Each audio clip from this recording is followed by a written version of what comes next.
Kerasnya himmah itu atau himmah itu semangat perjuangan. Kerasnya perjuanganmu itu tidak dapat menembus tirai takdir.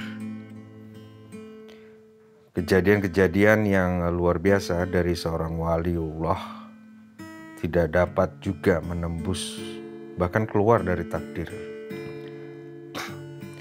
Maka segala apa yang terjadi semata-mata itu hanya dengan takdirnya Allah. Jadi kita berusaha untuk keluar dari jalur takdir kita itu sangat tidak mungkin sekali.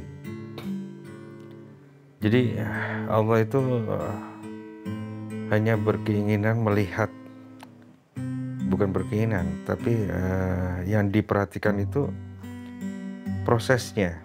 Bagaimana seorang hamba untuk mencapai takdir itu, yang dilihat itu prosesnya. Bagaimana dia menjalaninya dalam takdirnya itu.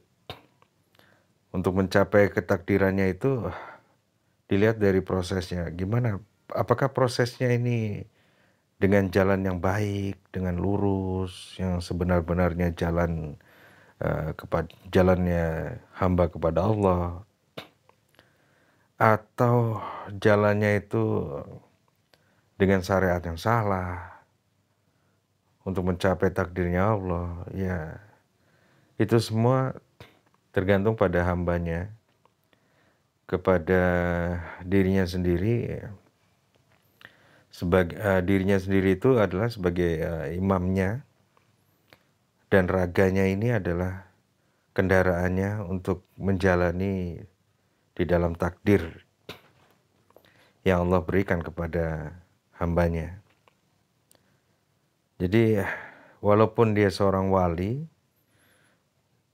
itu juga tidak dapat menembus atau keluar dari takdir yang Allah berikan. Jadi hikmah ini menjadi ta'ali atau sebab dari sebelum-sebelumnya itu iroda tuka tajrid, yang seakan-akan gimana ya, jadi makhluk itu dipastikan gak bisa keluar dari takdirnya, dah gitu aja. Ada musannif berkata, "Hai murid, keinginan atau hikmahmu pada sesuatu itu tidak ada gunanya. Karena himmah yang keras atau kuat itu tidak bisa menjadikan apa-apa, ya nggak bisa jadi apa-apa seperti yang kau inginkan. Apabila tidak ada yang bersamaan dengan takdir dari Allah." Jadi hikmah ini sawabikul himam mengandung arti menenteramkan hati murid dari keinginan-keinginannya yang sangat-sangatlah.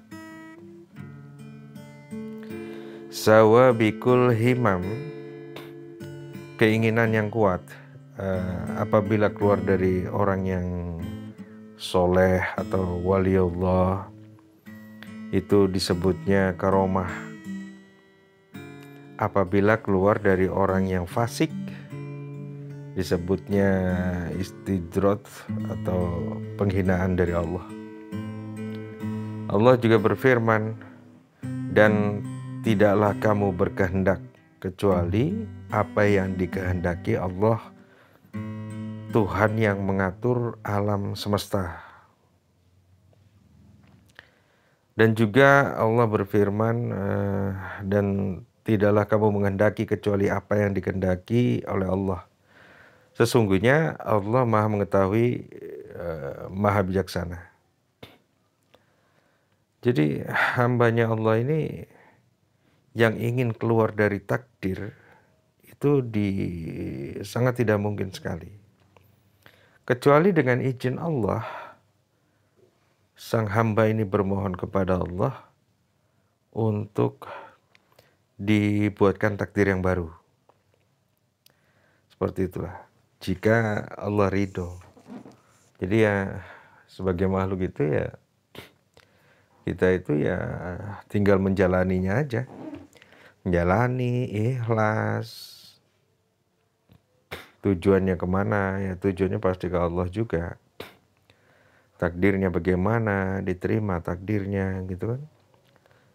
Ya sebagai makhluk atau hambanya Allah ini ya harusnya demikian. Dan juga sebagai makhluk juga jangan ikut mengatur. Artinya tuh gini, enakan dirimu atau pikiranmu dari kesibukan mengatur dirimu. Dari apa-apa yang telah diatur atau dijamin oleh selain kamu, yaitu Allah.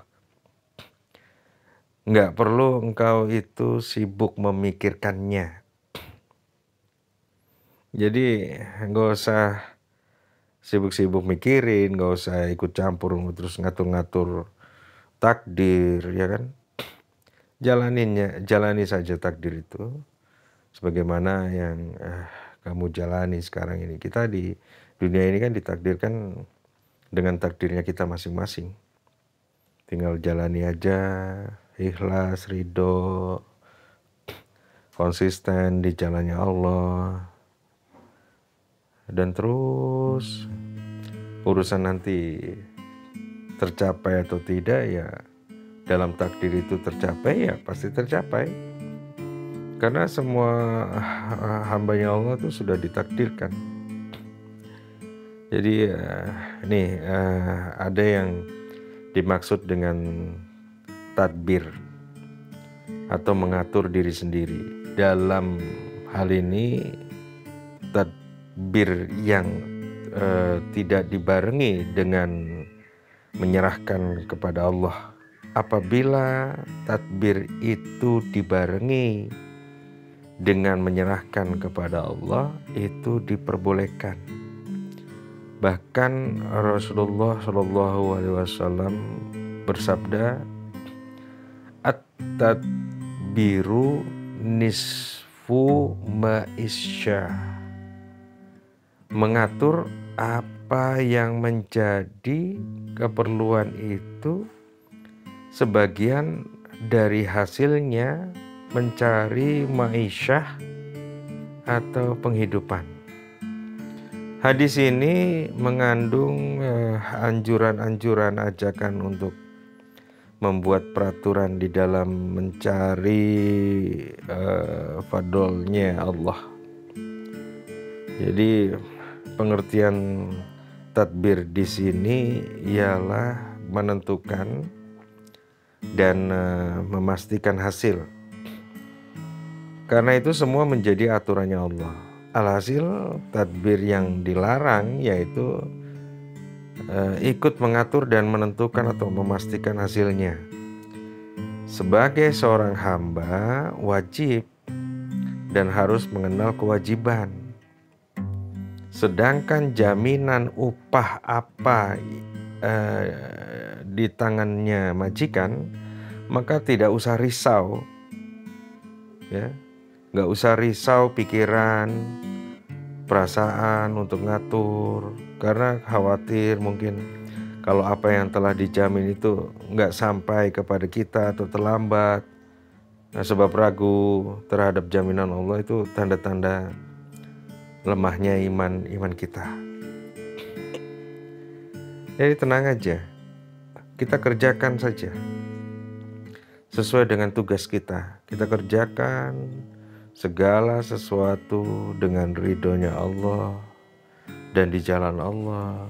Tinggal jalanin saja, ikuti imamnya, ketakwaan kita kepada Allah. Nikmati saja semua yang diberikan atau nanti yang akan diberikan atau nanti yang akan diberikan atau masih lama. Jadi nggak usah dinanti juga, sebenarnya nanti pasti didapat, gitu aja.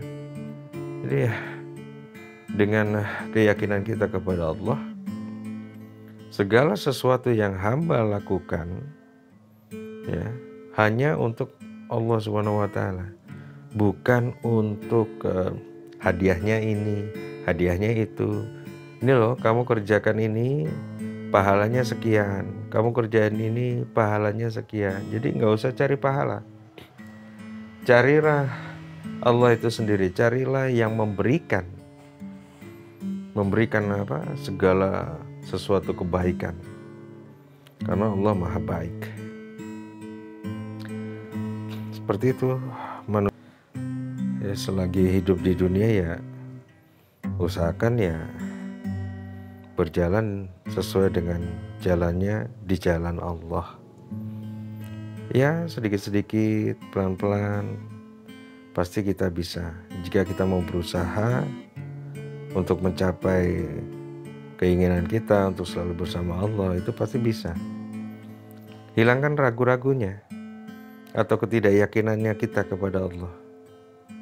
Jalani dengan ikhlas, ridho. Udah gak usah mikirin mau dapat pahala, mau dapat surga, mau dapat neraka. Gak usah dipikirin, yang penting kita jalani saja sesuai dengan jalannya Allah, sesuai takdirnya, dan Allah sendirilah yang akan memberikan secara langsung, dan pasti Allah sendiri yang akan kita dapatkan.